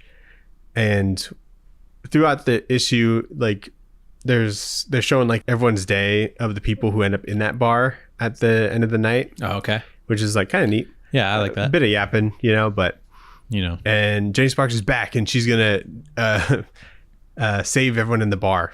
How is she back? I don't know her powers really. I guess she can come back from dying and having a broken neck. Good for her. Yeah. So pretty good. I might get number 2. Wow. Yeah, I liked it. It was cool. That's biggest praise. Yeah, I know. I read Zatanna Bring Down the House, number 1. All right. That you gave to me and you forced me to read it. I forced you to read it. You're like, Daniel, read this or else I'll shoot you. I read issue 3 and I was jazzed about it. So I was like, you should read this. Yeah. What'd you think? Killer art. Amazing. It's the best way to do a comic about someone you don't really care about. Exactly. And I'm like, wow, this looks great. Like great page layouts. Oh, yeah. And stuff like that. It's so fun. Colors are awesome. Not too much yapping. Not too much yapping. Really good flow. Mm-hmm. And yeah, it's good stuff. I'm super into it. I'm really excited to read issue 4. Sweet. So, did you watch it? I liked it. I watched The Penguin. Ooh, the me first too. issue or the first episode of The Penguin. What'd you think? It's great. It's very good. Dude, he is electric as the Penguin, dude. I just love hearing him talk. He's dialed in. He's talking about moitas and shit, and I just like anytime he says something that he just like says it funny in like that, old-timey gangster noir voice. I just have to like repeat it like out loud because it's so fun to say. But I fucking loved this, dude. He's like, why don't you look for your sense of humor? It's around here somewhere. Like, yeah, he's just like, it's so fun to just hear him talk. Yeah. And I think they did so good with that the whole time. And he's really good at like talking himself out of like situations. Yeah. He has to do it like multiple times here. And it's like very fun to listen to. At first I'm like, he's not great at this. And then like at the end, I'm like, oh, he did good with that. Yeah. He can think on his toes pretty quickly, but he can't stand on his toes because he's got a fucked up foot. Did you see that? That was gross. I was like, ew, dude, cut away. I could see why he hobbles. I watched it twice actually. Whoa. First time I was super zooted, so I didn't remember what happened. I'm like, did I watch that? And so I rewatched it. I'm like, oh yes, I remember everything, but this kind of glued it together. Yeah. I really like Kristen Miliotti's character. Yeah. Is that her name? Yeah. I don't know, but I think so. That sounds right. Yeah, she's awesome. Arkham Lady. I think she's steals every scene that she's a part of. Mm-hmm. She seems fucking batshit crazy. Yeah. But in like that subtle way where you're like, I don't really know what she's thinking, but I know it's not good. I liked her yell at the end, her scream. Her yell at the end's good. Yeah. That like torture tactic she had with like the fucking cable. I'm like, that looks like it hurts. Ooh, yeah, like the barbed wire. It does not seem fun. I'm like, ooh, no, that's the worst. I know. I was like, ugh. So yeah, super fun. I'm really excited for the Clancy rest. Brown was in this. Dude, Clancy Brown is fucking killer. I was like, I love Clancy Brown. Dude, fucking Mr. Krabs, dude. Motivated by money. Yeah. He's awesome. He's very... It's like after an unsuccessful like Krusty Krab, like Mr. Krabs goes into life of crime. Yeah. This is Mr. Krabs because like he didn't want to pay like tax evasion. Yeah. That's when someone steals the secret formula. Yeah. I love Clancy Brown. He's always been like a pretty good like villain because he's in like the Gen V stuff, right? Yeah. He's kind of a sinister looking dude. He's in Dexter. He's in Dexter? He's in like the revival series of Dexter. Oh, really? Cool. Yeah. He's really good in like Starship Troopers, even though it was like forever ago. Mm-hmm. I love seeing him outside of SpongeBob, and then a lot of voice acting. But I always think of just Mr. Krabs whenever I see him on the screen, and I think I'll get past it with this. But that was a part of the show. I'm like, fuck yeah, dude! I love seeing him do shit. And he's like a character that'll like be around. Yeah, he's like Sal Maroni. He's coming back. So yeah, pretty cool. I don't really understand. I guess the big drug in this is like eye drops. It's called Drop. or drops or whatever. Yeah. I don't think it's actually eye drops, but I think they just call it drop. Well, you take it as like eye drops. Oh, you do? That's how you like do Nice. drugs. Because like the dude that Penguin kills, he relapses by doing them. Right. So I thought you just had glassy eyes. I don't know if that. I don't know if that's like a real drug, but it's the first I've heard of it. I don't think so. Dude, it might. I don't know. Maybe. But yeah, really good. I'm really excited for the rest of it. Yeah, definitely. Like I knew it was probably going to be good, but I was like really happy with this still. So yeah, it doesn't quite look like the Batman, but I'm kind of glad it doesn't. Not everything is as flooded as I thought either. Yeah, it's not like super red, which is like what I think of when I think of like the Batman.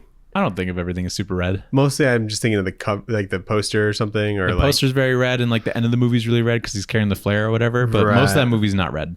So okay, I probably need to rewatch that. Yeah, but yeah, good stuff. I don't know, how did they clear the water? That's what I want to know. I think because they're driving around a bunch. They're still working on that. I think it just like went down the drain. Does it work like that? I think it's only in certain parts because maybe Gotham's not like built for floods. You know, kind of like Arizona. True. There's always flash flood warnings. I'm like, it just rained a little bit. But thank God we're not surrounded by fucking water with like these walls. Yeah. So, but yeah, really fun. I watched a movie called Challengers. Oh, nice. The new Zendaya movie. It's on Prime. About tennis, and it's really sexy. It is. Made me kind of care about tennis. Oh. In a way. And I do not care about tennis. But it's not like about tennis, you know? Yeah, it's about sex. Kind of. And kissing boys. Yeah, this movie just has like a ton of energy, and like the pacing is like kick ass. Yeah, and it's got this score that's like incredible. Really, like, every time like the theme comes on, you're like, "Let's go, baby!" You really? know? Oh wow, I didn't hear about that. It's like movie, but the people who did the score, the people who did like the Social Network. Okay, you know, like the Social Network like won like the Oscar I think that year for score. Yeah, for the score. I don't remember any score from Social Network, but I haven't seen that movie in a while. Oh, I think I see clips, and so it's more prevalent to me. But once you hear it, you're like, oh yeah. You okay, know? Cool. But anyway, really good score. There's so much slow motion in this, you would hate it. You hate the slow motion in this. Is there slow motion walking? I don't know. I'm cool with slow motion. Okay. I mean, I do get pissed off now when there's too much. There's slow motion looking at stuff.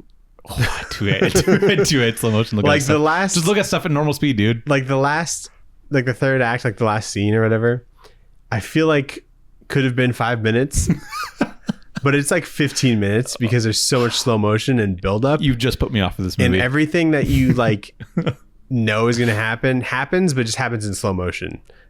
So like, why? I don't know. That was like my least favorite part of the movie. Wow. I think you just put me off from seeing that movie. It's still very good. It's I probably like it. It's like good enough for me to like recommend to like mom and dad. Ooh. Because I'm like, I feel like they've just take this. Yeah. I don't recommend like anything to them. So yeah, the ending was a little tedious. And then I watched Howard the Duck. The movie? The movie. Nice. Yeah. The George Lucas one? George Lucas's follow-up to Star Return Wars. of the Jedi. Or yeah, Return of the Jedi. Once you got the name and the budget. This is the next big thing. Everybody loves ducks right now. He's like, finally, I can do my passion project. Which is Howard the Duck. We got Donald Duck and Daffy Duck. Why not Howard? He said.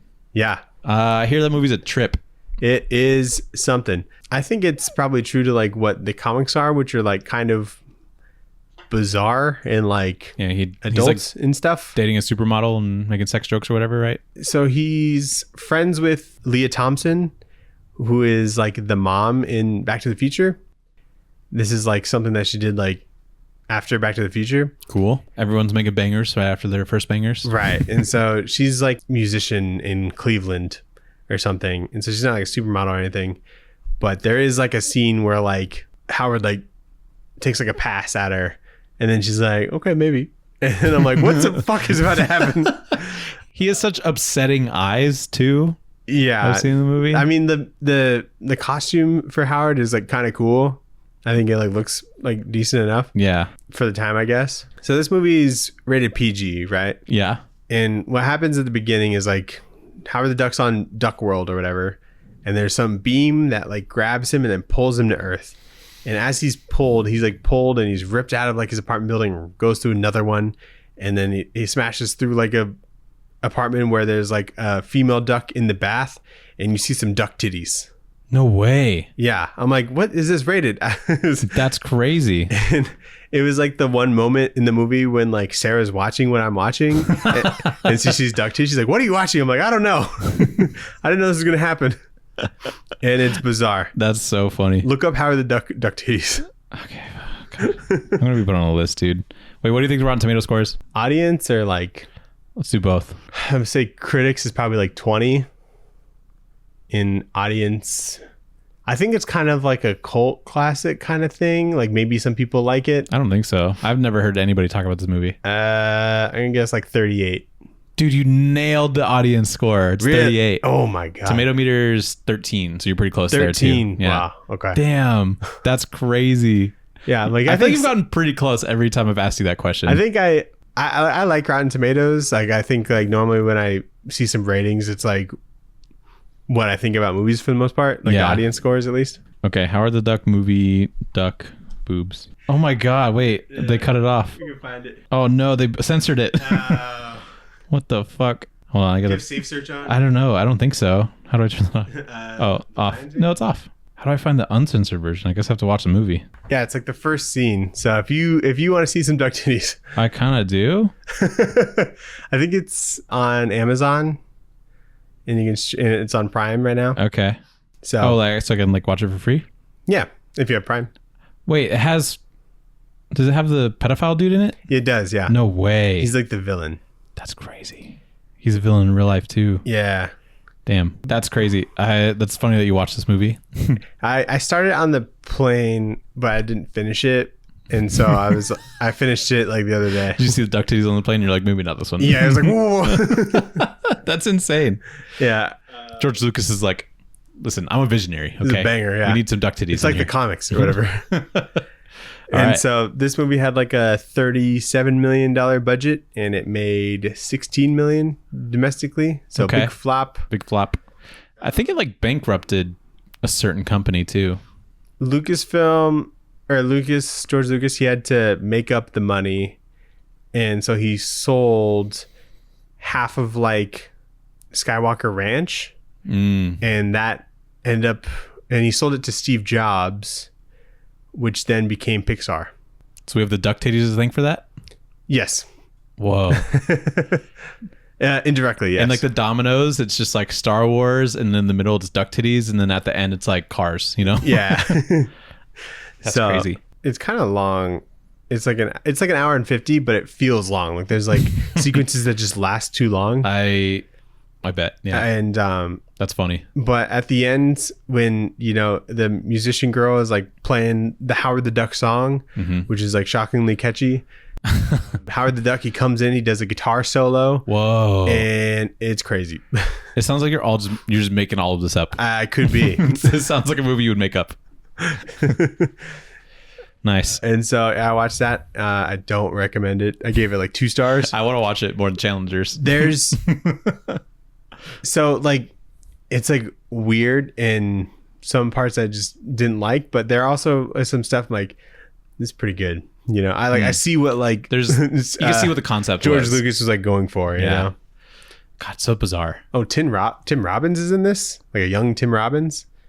Tim Robbins of Shawshank Redemption fame. Oh wow. Yeah. Anyway, I'm like glad I saw it. It's kind of like one of those things. I'm like, I'll watch this one day. I will watch that movie one day. I think I just wanted to watch something weird, and that definitely checked the box. So. Okay. Nice. Anyway, Nathan, what are we gonna read next week? What are we gonna read next week? I don't know. You said you had an idea and you didn't tell me what it was. And you refused to tell me what it was. I run it by you. I think it's a good idea. So what if we do Kiss versus the Army of Darkness? I mean, Kiss has not led us astray so far. That's what I'm saying. Army of Darkness, kind of fun. I still like, every Army of Darkness book we've read has also not led us astray. How many have we read? Army of Darkness and Marvel Zombies. Is that the only one? I think it's the only one, yeah. Yeah. Fuck it. Yeah? Yeah, let's do it. Okay. Kiss versus Army of Darkness. I think that's fun. Did we do the Kiss zombie one? I think we did that like our first year. Was that last year? No, it wasn't our first year. It was a couple years ago. Or like 2 years ago. That book is like still one of the best books we've ever read. Definitely. Yeah, let's do it. Kiss versus Army of Darkness. Hell yeah. I love that. I'm going to try and catch up on like Evil Dead movies, like the old ones at least. I will never watch them. I watched like the first one. And so there's just like... Is it called Kiss versus... It's a Kiss / Army of Darkness. Is it going to have Ash in it? Mm-hmm. Does he become a Kiss? Gotta. Oh, on the cover he's got the Kiss makeup. Nice. Wow. That's a good sign. Hell yeah. This should be good. What a wild crossover. Sweet. That's close enough to me. That's what we'll read next week. Something insane. Not necessarily horror. Army of Darkness is horror. I guess. Deadites, dude. Pretty scary. True. There's probably gonna be some scary stuff in there. So, all right. I wouldn't expect it to be like a scary book, but there's like horror characters, ideas. You know what? I think it's fine because like horror movies aren't always like scary, and sometimes the campiness of it is what's fun. You know? Yeah, I love a horror comedy. Yeah. You know. All right. So thanks everybody for watching or listening. Yeah. Or both. Linktree in the bio. Like, comment, subscribe, stuff like that. Yep. Follow. Tell us your favorite zombified superhero. Yeah. Tell us your favorite Howard the Duck thing. Have you seen Howard the Duck, the movie? Yeah. Tell me how it is. Should I watch it now? If it's got a How Did This Get Made episode, that's how you know it might be like kind of bad. But did Howard the Duck have that? Yes. I haven't ever listened to that podcast. It's a great podcast. That's what I've heard. There's tons of movies that like I don't know. Yeah. And I'm not going to watch them just because they had like an episode. I'll probably just like look up a list of the hits. Like the hit episodes, you know? Oh, okay, yeah. Or just listen to whatever I am familiar with. They did Madam Web. Oh, yeah, nice. That was fun. It's probably a good one. So, yeah. Alrighty. Kiss Army of Darkness. We'll talk at you next week. Yep. I'm sure you look forward to it. All right. Bye-bye. Bye.